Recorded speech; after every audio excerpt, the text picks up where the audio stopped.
Hello everyone, daily use English sentences के day 7 में मैं आप सभी का अपने यूट्यूब चैनल में हार्दिक अभिनंदन एवं वंदन करता हूं।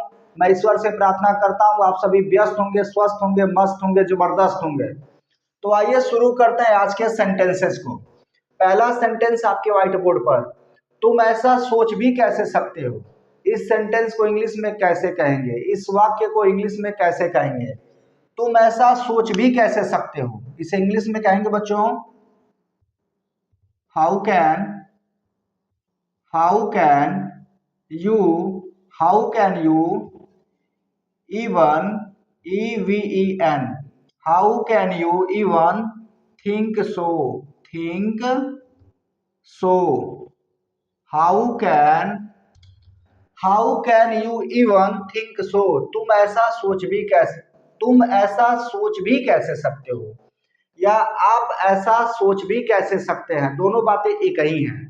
तुम ऐसा सोच भी कैसे सकते हो या आप ऐसा सोच भी कैसे सकते हैं।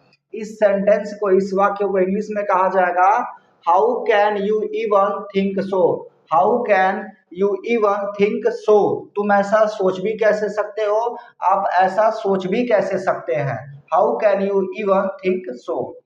दूसरा सेंटेंस आपके व्हाइट बोर्ड पर, उसकी प्रतिभा काबिले तारीफ है। इस सेंटेंस को इंग्लिश में कैसे कहेंगे, इस वाक्य को इंग्लिश में कैसे कहेंगे। उसकी प्रतिभा काबिले तारीफ है, इसे इंग्लिश में कहेंगे बच्चों, his his talent his talent is his talent is praise वर्दी। PRAISE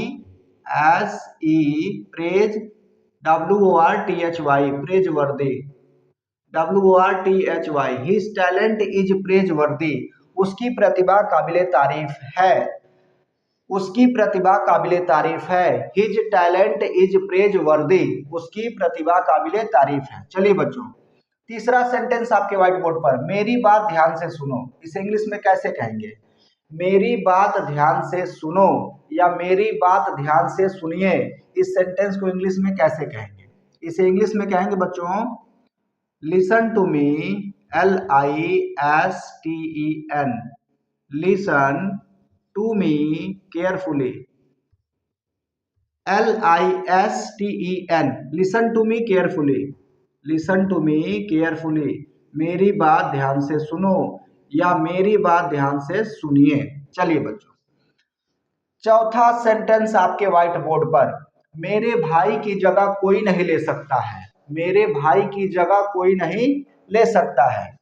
इस सेंटेंस को इंग्लिश में कैसे कहेंगे, इसे इंग्लिश में कहेंगे बच्चों, nobody nobody nobody can nobody can replace nobody can replace REPLACE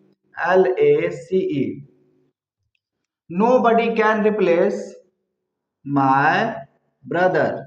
यहाँ क्या है बच्चों, भाई, my brother। यहाँ मैं लिख दे रहा हूं, my brother BROTHER। nobody can replace my brother, मेरे भाई की जगह कोई नहीं ले सकता है। अगर आपको बोलना है मेरे पिता की जगह कोई नहीं ले सकता है, तो आप इस सेंटेंस को इंग्लिश में कैसे कहेंगे, बस यहाँ पर फादर लगा देंगे। nobody can replace my father, मेरे पिता की जगह कोई नहीं ले सकता है। nobody can replace my father, मेरे पिता की जगह कोई नहीं ले सकता है। यहाँ पर लिखा गया है भाई, तो मैंने क्या आपको बताया कि ऐसे अगर लिखा रहे मेरे पिता की जगह कोई नहीं ले सकता है, तो यहाँ पर फादर बोल देंगे, भाई है तो ब्रदर बोल देंगे। जैसे मेरे पिता की जगह कोई नहीं ले सकता है, तो आप बोलेंगे nobody can replace my father। और यहाँ पर लिखा गया है भाई, मेरे भाई की जगह कोई नहीं ले सकता है, nobody can replace my brother। चलिए बच्चों, पांचवा सेंटेंस आपके व्हाइट बोर्ड पर, तुम्हें किससे बात करनी है। तुम्हें किससे बात करनी है, इस सेंटेंस को इंग्लिश में कैसे कहेंगे, इसे इंग्लिश में कहेंगे बच्चों, whom whom do you want to talk, whom do you want to talk, TALK। थोड़ा साफ लिखूं ताकि आपको साफ साफ दिखे। साफ लिखूंगा तभी साफ दिखेगा, सामान्य सी बात है। whom do you want to talk, whom do you want to talk, TALK। whom do you want to talk, तुम्हें किससे बात करनी है। whom do you want to talk, तुम्हें किससे बात करनी है। whom do you want to talk। चलिए बच्चों, छठवां सेंटेंस आपके व्हाइट बोर्ड पर। यह शर्ट कितने की है, यह शर्ट कितने की है। इस सेंटेंस को इंग्लिश में कैसे कहा जाएगा। यह शर्ट कितने की है, इस इंग्लिश में कहेंगे बच्चों what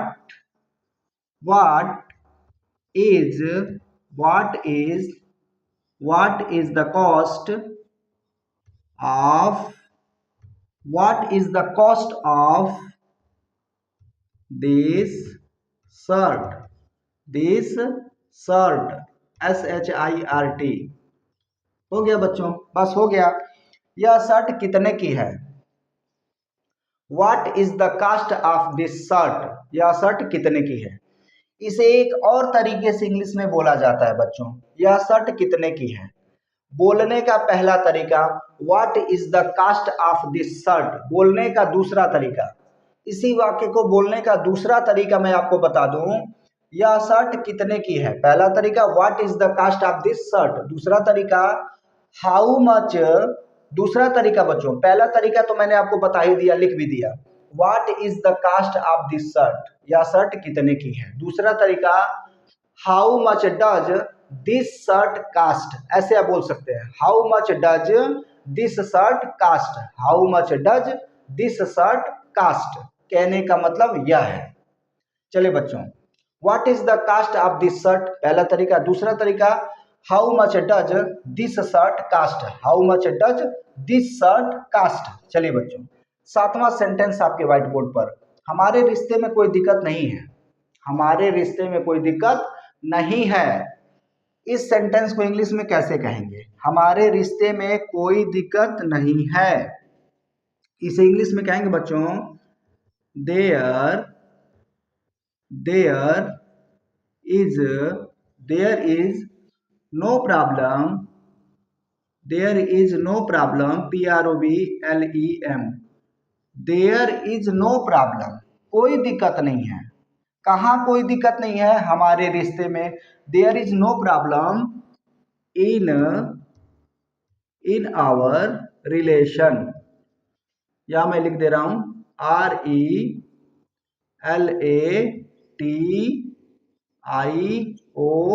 RELATION, समझ जाइएगा आप लोग। There is no problem in our relation, हमारे रिश्ते में कोई दिक्कत नहीं है। THERE, there is no problem in our relation,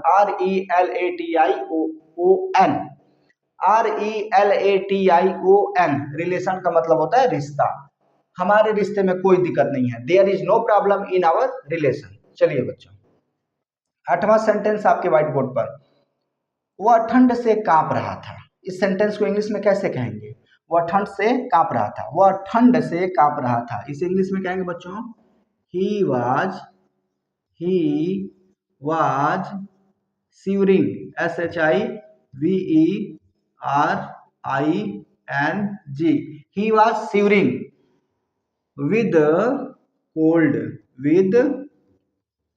cold, अर्थात ठंड से।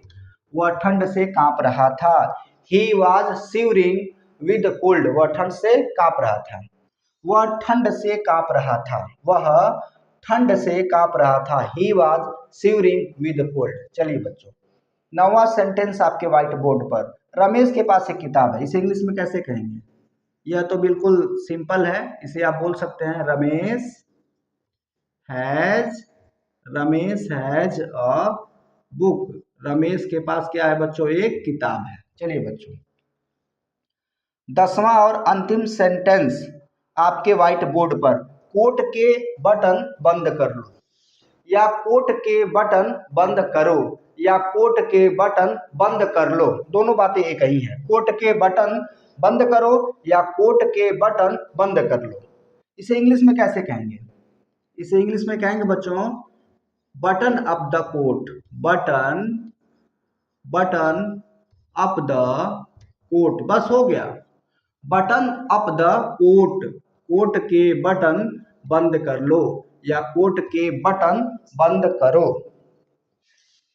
आज के लिए बस इतना ही, मिलते हैं नेक्स्ट वीडियो में, तब तक के लिए जय हिंद।